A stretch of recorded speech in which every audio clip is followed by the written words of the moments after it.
Bismillahirrahmanirrahim. Assalamualaikum warahmatullahi wabarakatuh. Alhamdulillahi alamin. Wassalatu wassalamu ala asyrafil anbiya wal mursalin nabiyina Muhammadin wa ala alihi wa sahbihi ajma'in. Wa man tabi'ahum bi ihsanin ila yaumiddin. Asyhadu an la ilaha illallah wahdahu la syarika lah. Wa asyhadu anna Muhammadan abduhu wa rasuluhu amma ba'd. Alhamdulillah, segala puji hanya milik Allah Subhanahu wa taala. Pada pagi hari ini insyaallah Allah Subhanahu wa taala telah memberikan segala kemudahannya pada kita semua sehingga kita bisa melanjutkan pembacaan kitab Khulasatul Ta'dhimil Ilm karya Syekh Shalih Al-Utsaimin hafizahullah taala. Maka kita meminta kepada Allah Subhanahu wa taala agar menjadikan majelis kita ini majelis yang penuh dengan berkah dan darinya kita bisa ambil ilmu yang bermanfaat. Fa insyaallah kita akan masuk kepada Al-Ma'qidus Sabi' Asyar atau simpul yang ke-17. Qala al-mu'allif rahimahullah hafizahullah taala, al-ma'qidus sabi' asyar, simpul ke-17 dari simpul-simpul pengagungan ilmu. Apa itu? Kata penulis hafizahullah taala, itu adalah adzabbu 'anil ilm, yaitu membela ilmu. Membela ilmu. Wa dzaudu an hiyadih, dan membela kemuliaannya, ya kan, membela ilmu dan menjaga kehormatannya, membela ilmu dan menjaga kehormatannya. Ini simpul ke-17. Dalam artian, dalam simpul yang ke-17 ini, ketika seseorang itu ingin mengagungkan ilmu, jadi simpul ke-17, simpul 17 itu terkait tentang bahwa seseorang itu yang memang dia mengagungkan ilmu, kan kita kan tujuannya itu adalah supaya kita bisa mengagungkan ilmu. Nah, di antara yang bisa mendatangkan atau mengantarkan kita kepada pengagungan ilmu itu adalah ketika ilmu ini direndahkan,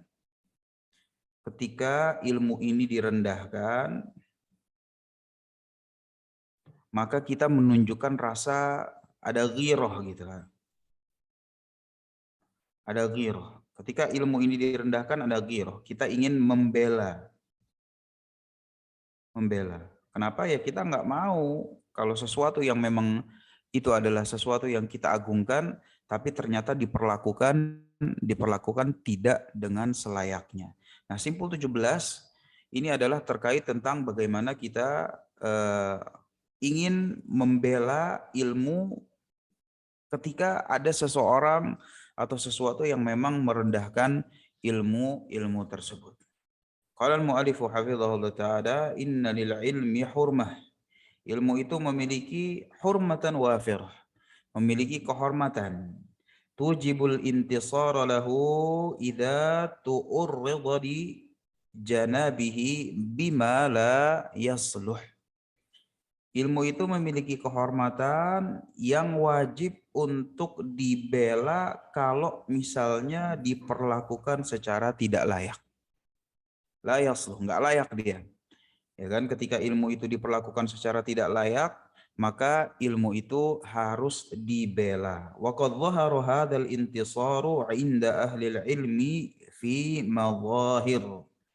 Dan pembelaan yang seperti ini, yaitu pembelaan terhadap ilmu, itu bisa terlihat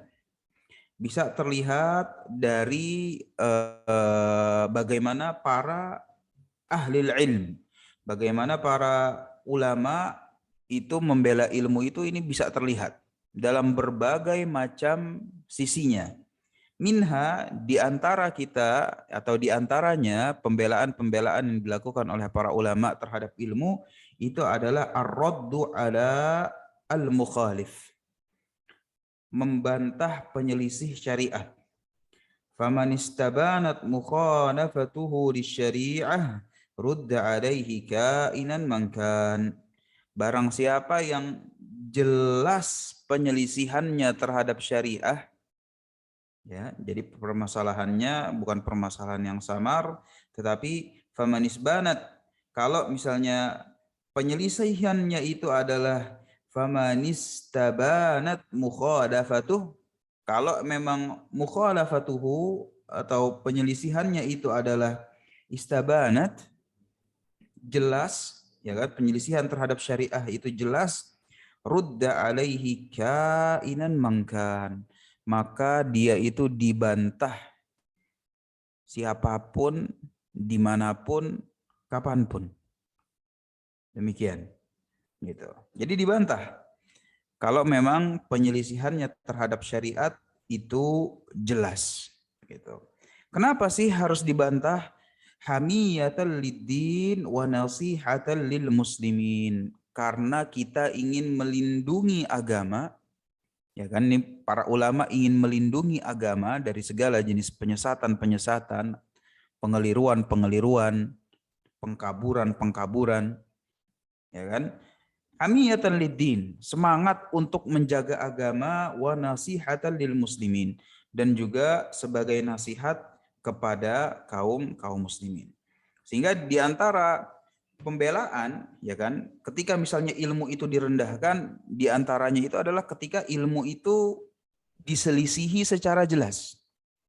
Ketika ilmu itu diselisihi secara jelas. Contoh misalnya ada yang bilang zina itu halal. Itu kan ilmu. Keharaman zina itu merupakan ilmu yang diketahui secara jelas oleh kaum muslimin. Ketika ada orang yang merendahkan ilmu, yaitu dengan bilang, wah, zina itu adalah halal, atau misalnya ingin melakukan pengkaburan, zina itu halal kalau suka sama suka, atau khomer itu halal kalau misalnya cuma 5%, 5% kan nggak memabukkan kata mereka. Yang kalau misalnya kelas berat gitu, nah 40%, 50%, nah itu baru haram. Tapi kalau yang ringan-ringan tidak memabukkan, cuma untuk santai-santai, kongko-kongko, nah itu sebenarnya nggak apa-apa. Nah, yang kayak gini sebenarnya mereka merendahkan ilmu. Dan penyelisihan mereka itu terlihat dan diketahui secara jelas. Faman istabanat mukhadafatuhu, sebagaimana kata penulis tadi, barang siapa yang jelas penyelisihannya terhadap syariat, rudda alaihi kainan mangkan, maka dia dibantah siapapun, dimanapun, kapanpun. Seperti itu. Sehingga ketika ilmu itu direndahkan dalam bentuk yang tadi, maka kita harus menunjukkan ghirah, kita harus menunjukkan bahwa kita juga ingin membela, yaitu dengan, ya kalau zaman sekarang ya alhamdulillah ya macam-macam. Kita bisa repost apa yang telah ditulis oleh para ulama, kita bisa bantu terjemah, kita bisa bantu bikin status, macam-macam insya Allah. Baik. Dan itu merupakan salah satu bagaimana giroh kita hamiyataliddin, untuk menjaga agama Allah Subhanahu wa taala, wa nasihatan lil muslimin, dan juga kita ingin memberikan nasihat kepada kaum muslimin. Tapi yang jelas di sini ketika ilmu itu direndahkan, maka yang dalam konteks yang barusan itu tadi adalah ketika penyelisihannya terhadap syariah itu dalam permasalahan yang jelas, dalam permasalahan yang terang. Kalau dalam permasalahan yang misalnya yang samar, permasalahan khafiyah, permasalahan yang jelimet, yang nggak semua orang tahu, maka ini terkadang justru kalau kita ikut-ikutan malah bikin heboh, ya kan? Bikin heboh jagat persilatan Facebook, Instagram, ya kan? Bikin ya nggak pas aja gitu. Tapi kalau misalnya ilmu itu direndahkan secara, atau penyelisihannya terhadap syariat itu jelas, maka kita harus tunjukkan giroh kita, dan kita juga bela apa yang memang wajib untuk disuarakan dalam permasalahan yang jelas atau terang. Minha, diantaranya juga bentuk pembelaan terhadap ilmu agama Allah Subhanahu wa taala, dan bentuk bagaimana kita ingin menasihati kaum muslimin. Di sini kata penulis hafizahullah taala, hajrul mubtadi', menghajar ahli bid'ah. Dzakarahu Abu Ya'la Al-Farra ijma'a. Dan ini merupakan ijma' ulama. Ijma' ulama. Jadi menghajar ahli bid'ah itu merupakan permasalahan ijma'. Kata Dinukil ijma tersebut oleh Abu Ya'la Al-Farra. Hanya saja ya kembali lagi gitu. Jangan sampai kita salah paham. Banyak dari kita penuntut-penuntut ilmu pemula, kita ketika membahas permasalahan mubtadi', permasalahan ahli bid'ah, permasalahan orang-orang mukhalif, penyelisih syariah, nah kita terkadang belum tahu mendudukkan perkaranya sesuai dengan porsinya. Kenapa? Karena di sini ya kan, di sini ditulis oleh penulis, ya kan, disebutkan oleh penulis bahwa hajrul mubtadi ya, atau menghajar menghajar itu apa ya? Memboikot lah. Memboikot. Siapa yang harus diboikot? Yang harus diboikot itu adalah ahli bid'ah. Ahli bid'ah. Memboikot ahli bid'ah, maka ini disebutkan oleh Abu Ya'la, ini merupakan permasalahan ijma. Jadi memboikotnya saja sudah ijma. Memboikotnya aja udah ijma ya. Artinya nggak mungkin memboikotnya ijma, tetapi permasalahan bid'ahnya ini bukan ijma. Ya kan? Dalam artian kalau misalnya permasalahan bid'ahnya ternyata permasalahan yang mukhtalafan fi. Ya kan, mukhtalafun fi, kayak diperselisihkan, ya kan? Ada perbedaan pendapat di antara ulama. Kalau misalnya bid'ahnya ada perbedaan pendapat di antara ulama, maka nggak mungkin memboikotnya itu menjadi ijma. Kenapa? Ya karena bid'ahnya sendiri belum tentu ijma. Gitu. Paham ya? Dalam artian ketika Abu Ya'la Al-Farra bilang hajrul mubtadi, memboikot ahli bid'ah itu permasalahan ijma, ya kalau boikotnya aja ijma, udah pasti bid'ahnya sendiri adalah bid'ah yang memang disetujui. Disetujui. Seperti itu. Karena nggak mungkin kalau bid'ahnya nggak disetujui, tapi memboikot pelakunya adalah perkara yang disetujui. Paham ya? Gitu. Maksud Ana kita juga harus paham gitu mendudukannya. Ya, ini bid'ah apa bukan? Ya sebenarnya para ulama ya berbeda pendapat di sini. Ada yang bilang bid'ah, ada yang bilang bukan. Nah kalau kayak begitu nggak mungkin memboikot pelakunya itu sebagai ijma, nggak mungkin. Gitu. Secara konsep, secara usul nggak mungkin. Kita sama-sama ya yang nggak mungkin yang seperti itu. Tapi kalau bid'ahnya itu adalah bid'ah yang ijma, maka memboikot pelakunya juga ijma.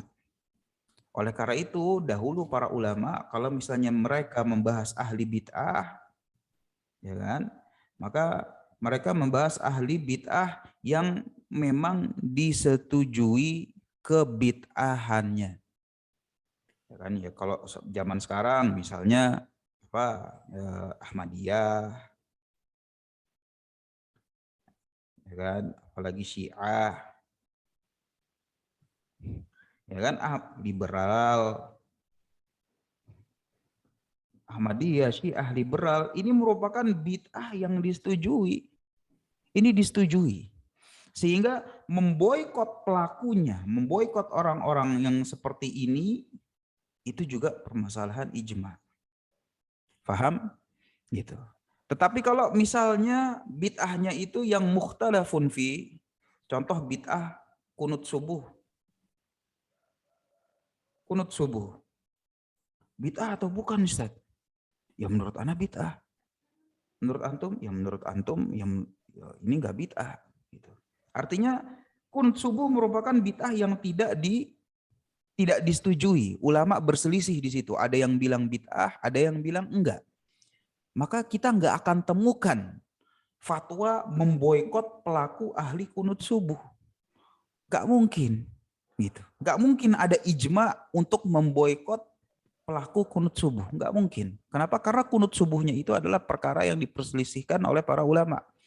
Tetapi kalau bid'ahnya ini sudah disetujui, ya kan, bid'ah yang memang disetujui oleh kaum muslimin, ya seperti Ahmadiyah, Syiah, liberal maupun yang semakna atau sejalan, selevel dengan demikian, maka memboikot pelakunya itu juga yang sesuatu yang disetujui.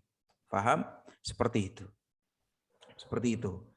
Ya, sebagai faedah aja, ya contoh misalnya ucapan-ucapan para salaf yang keras gitu tentang ahli bid'ah. Contoh misalnya sebagian para salaf itu bilang, aku lebih baik,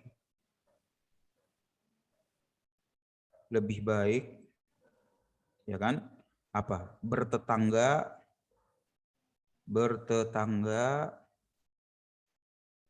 dengan, ini keras nih, dengan babi. Mohon maaf apabila rada kurang sopan, tapi memang ini datang dari para salaf. Aku lebih baik bertetangga dengan babi daripada ahli bid'ah.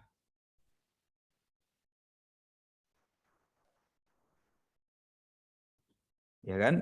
Ya kalau kita memiliki sebuah penempatan konsep mendudukan perkara secara yang benar, secara proporsional, maka nggak mungkin ahli bid'ah di sini ahli bid'ah dari kalangan kaum muslimin. Nggak mungkin. Kenapa? Karena nggak mungkin seorang muslim itu lebih atau dibandingkan dengan babi. Nggak mungkin. Begitu ya.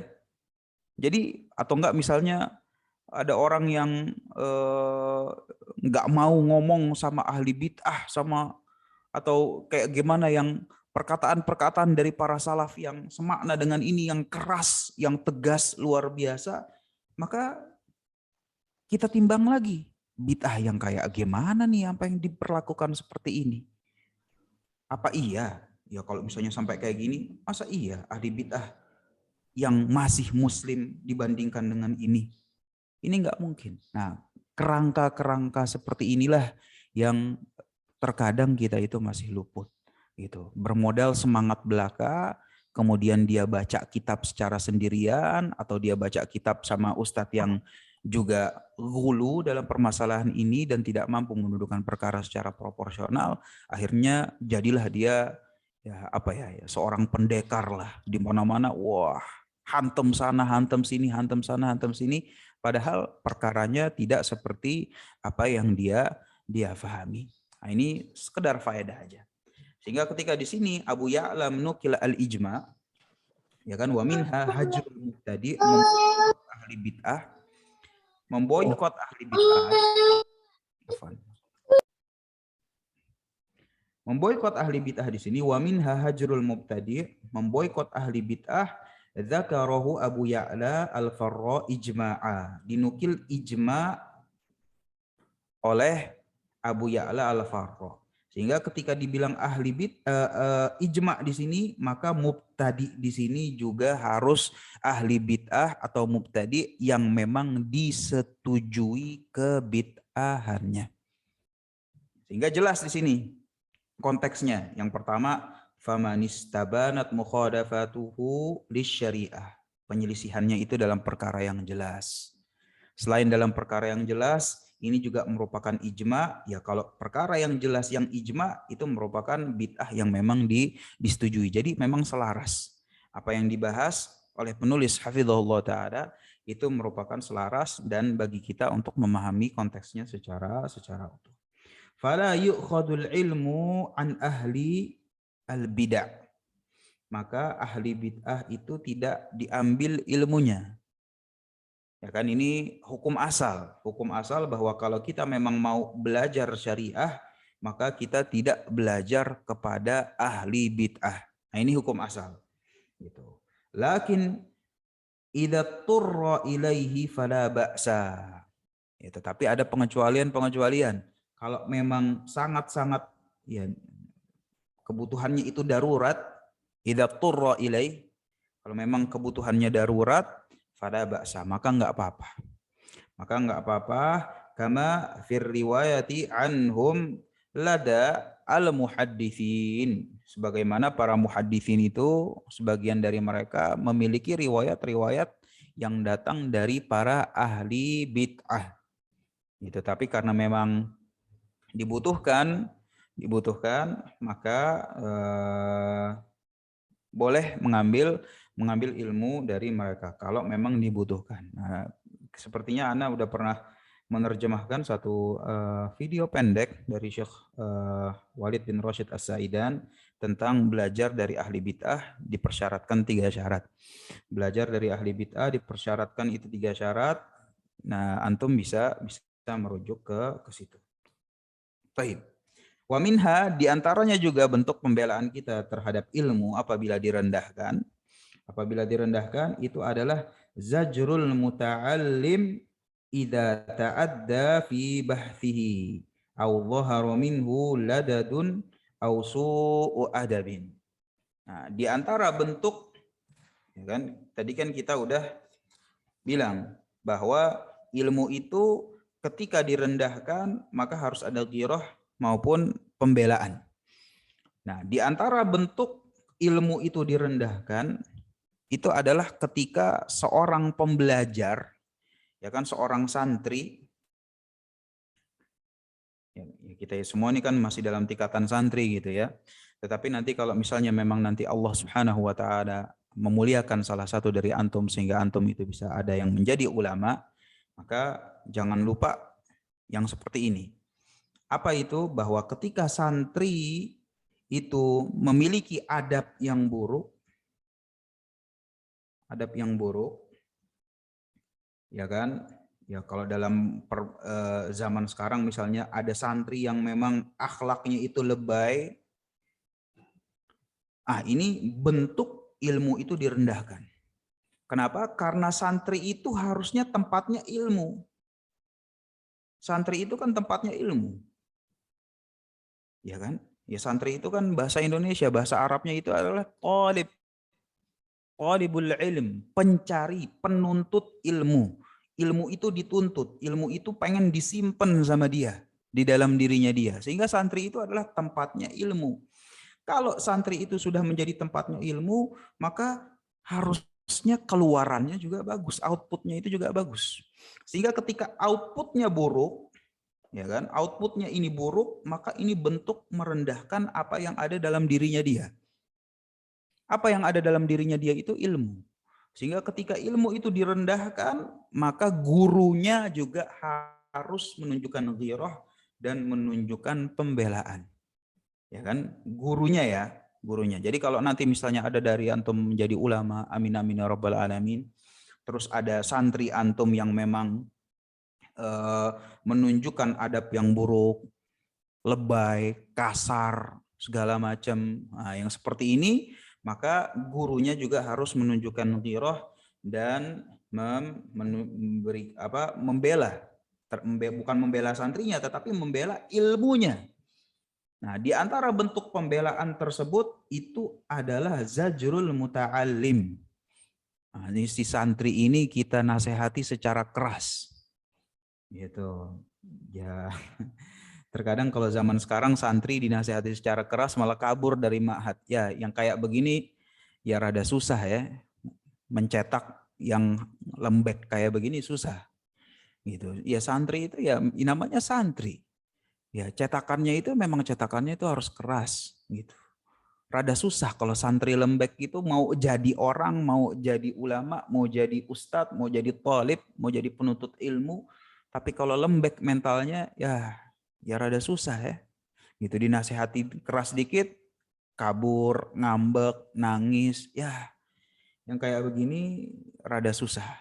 Gitu. Tapi kalau memang dia merupakan santri beneran, serius dan cinta terhadap ilmu, maka dikeraskan sedikit dia nggak kabur. Dikeraskan sedikit dia nggak semangatnya nggak luntur. Gitu.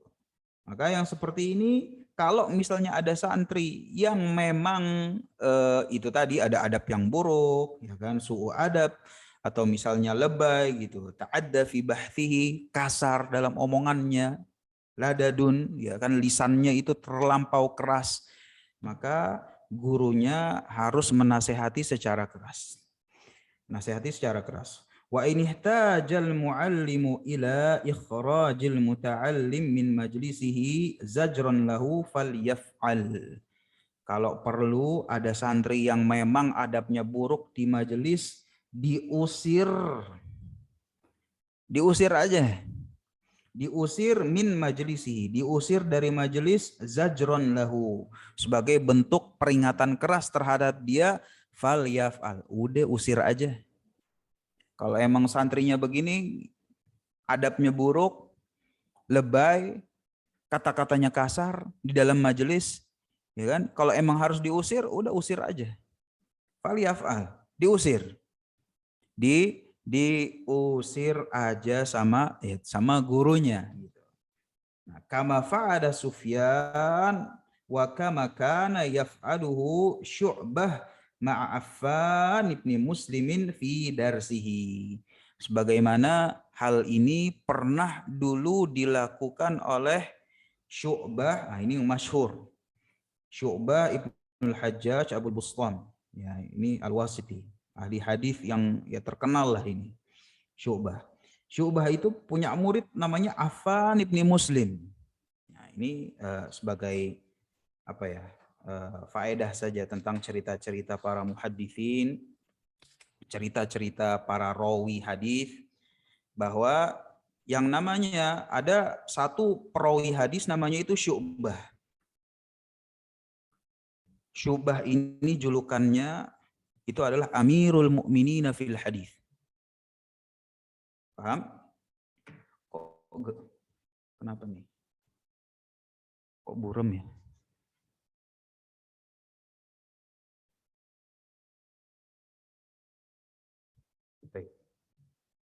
Jadi Syu'bah, ya kan, namanya Syu'bah Ibnul Hajjaj Abul Bustam. Abul Bustam itu kunyahnya Al-Wasiti.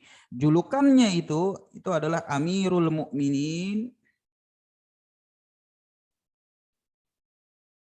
fil hadis. Nah, ini udah julukan tertinggi nih. Dalam permasalahan rawi-rawi hadis, maka ini julukan tertinggi. Syu'bah Ibnul Hajjaj Abul Bustam Al-Wasiti. Amirul Mukminin fil hadis. Ini rawi besar nih.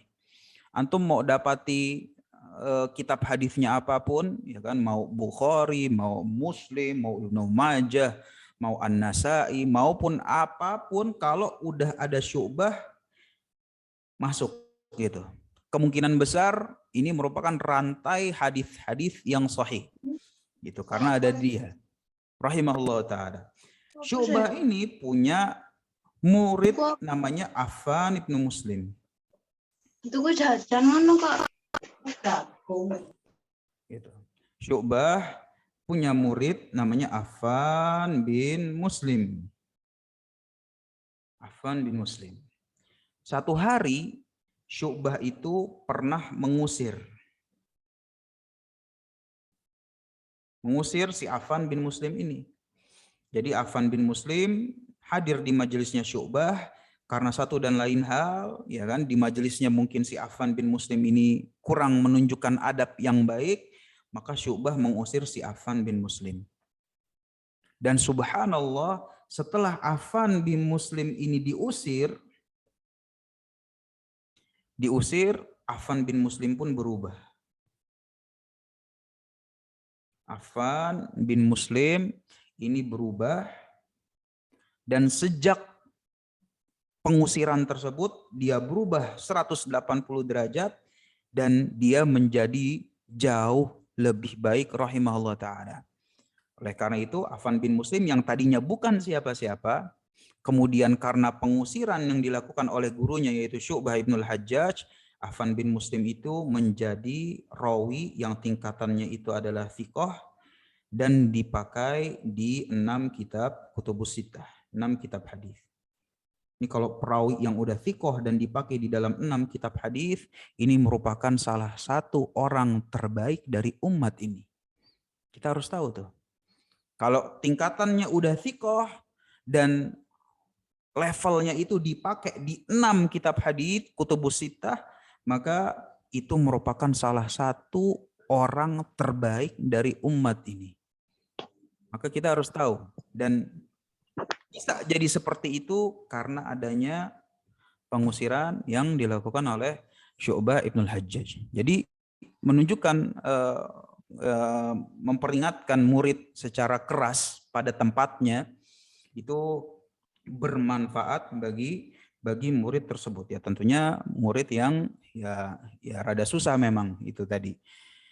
Yang namanya murid kalau santri memang serius dalam menuntut ilmunya, ya tentunya dia harus juga membina mentalnya, jangan menjadi santri-santri lenje, lembek, seperti itu. Yang baru dimarahin dikit, udah nggak betah di ma'had, udah nggak betah pengennya pulang, nggak mau nyantri lagi, nggak mau di pesantren lagi. Yang kayak begini ya rada susah untuk jadi orang.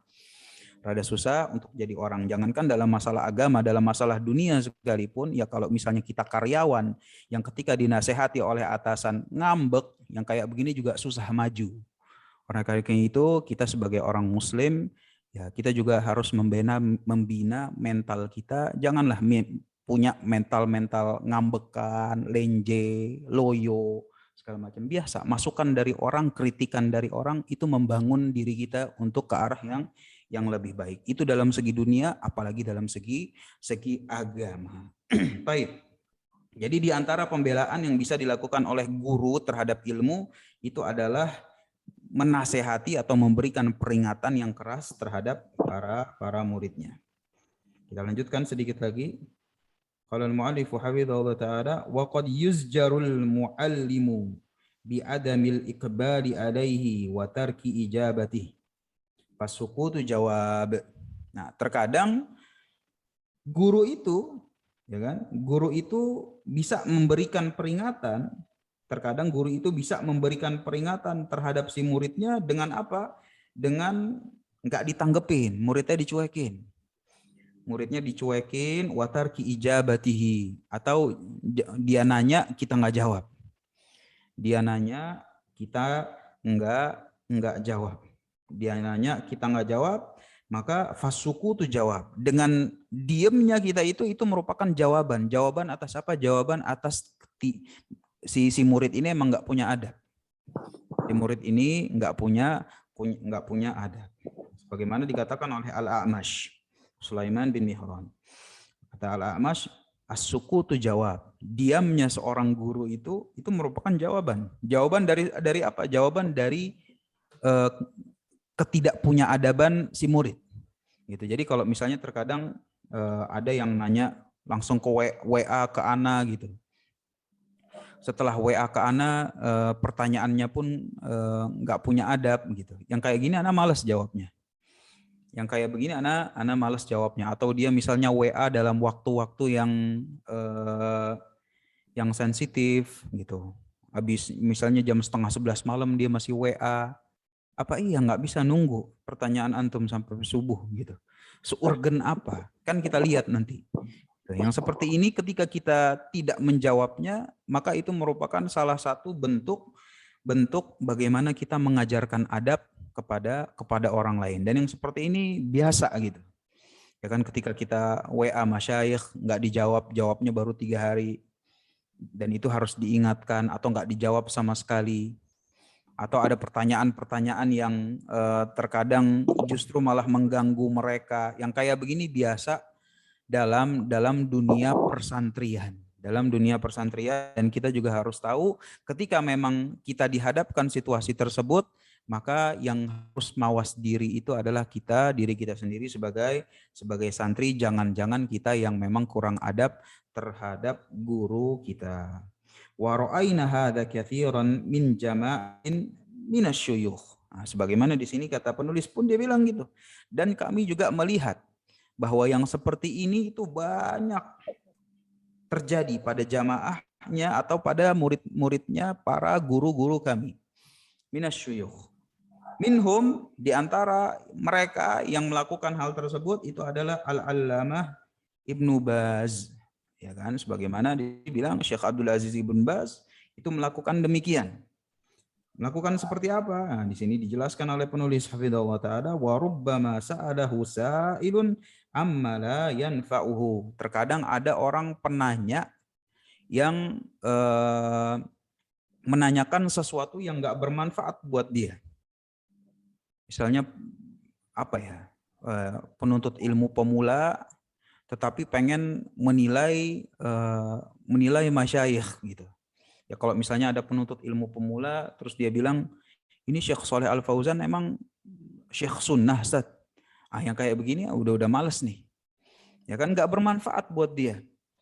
Ustaz, apa hukum mendengar kajian dari Ustadz Fulan? Apakah dia ahli bid'ah? Ya kan?